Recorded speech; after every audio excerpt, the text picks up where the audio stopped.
Assalamualaikum warahmatullahi wabarakatuh. Hai anak-anak, selamat pagi. Ketemu lagi dengan Pak Sidik dalam pembelajaran dari rumah. Meskipun dari rumah, kita harus tetap jaga kesehatan, kemudian tetap semangat dan tetap juga belajar. Nah, mari kita awali pembelajaran pada pagi hari ini dengan membaca doa terlebih dahulu bersama-sama. Berdoa mulai. A'udzubillahi minasyaitonirrajim. Bismillahirrahmanirrahim. Raditu billahi rabba wa bil islami dina wa bi Muhammadin nabiyya wa rasulah. Rabbi zidni ilma warzuqni fahma. Amin. Nah, anak-anak, hari ini kegiatan kita adalah membaca.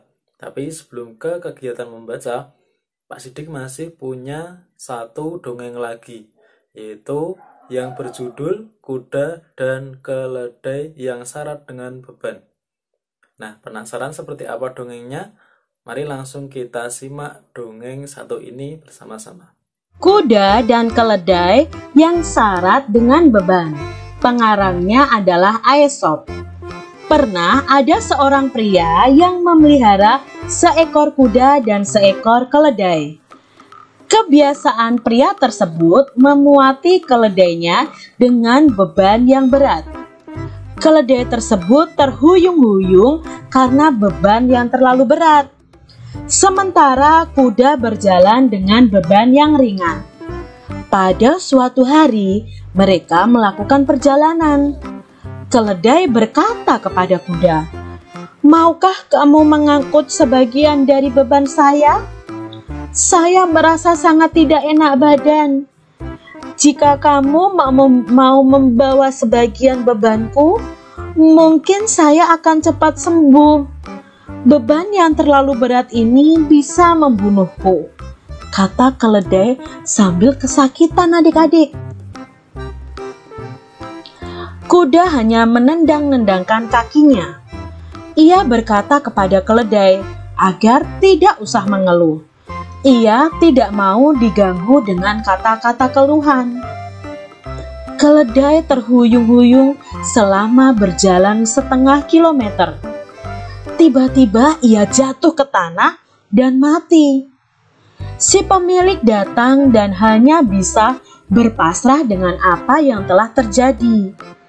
Ia melepaskan beban dari keledai yang telah mati.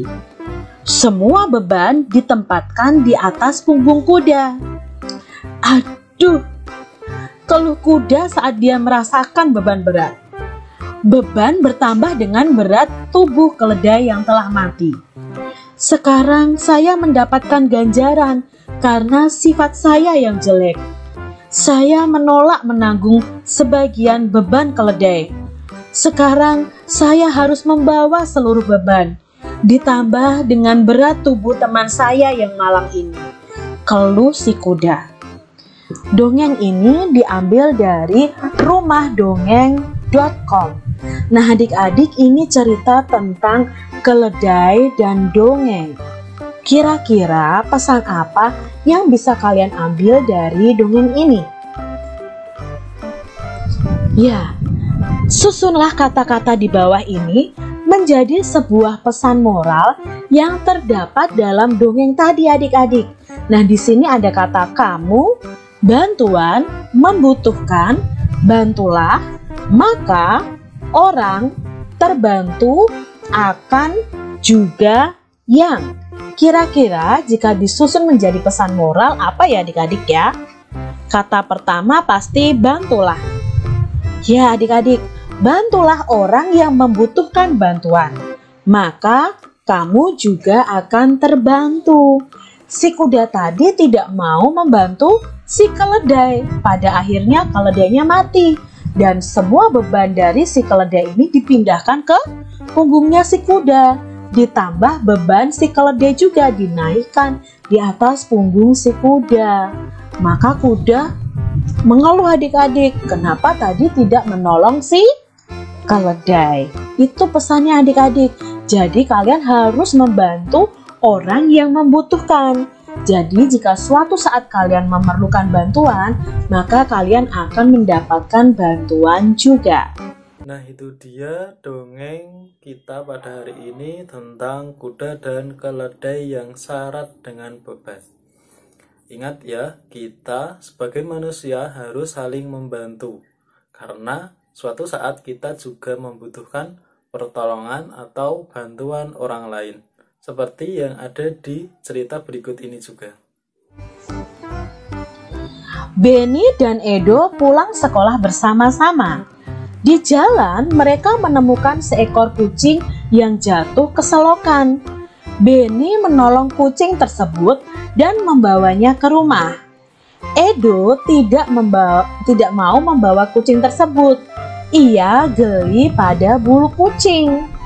Setiap orang memiliki sifat yang berbeda-beda. Dalam satu keluarga pun memiliki sifat yang berbeda-beda. Begitu pula dengan sifat orang dalam satu lingkungan tetangga. Oke anak-anak, jadi setiap manusia itu memiliki perbedaan ya, punya kelebihan sendiri-sendiri, punya kekurangan sendiri-sendiri, dan itu adalah anugerah dari Tuhan Yang Maha Esa.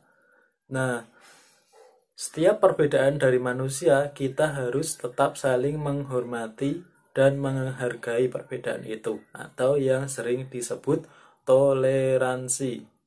Nah, sifat toleransi atau menghargai dan menghormati sangat diperlukan dalam kehidupan kita, dalam keluarga maupun dalam masyarakat dengan tetangga-tetangga kita.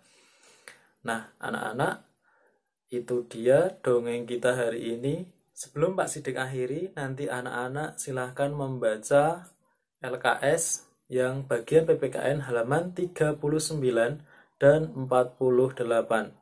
Kalau sudah, nanti kegiatan hari ini adalah mengerjakan evaluasi subtema 2 yang ada di LKS tema 2 bagian PPKN dan matematika saja. Yang dikerjakan juga hanya ROM 1 dan 2 saja.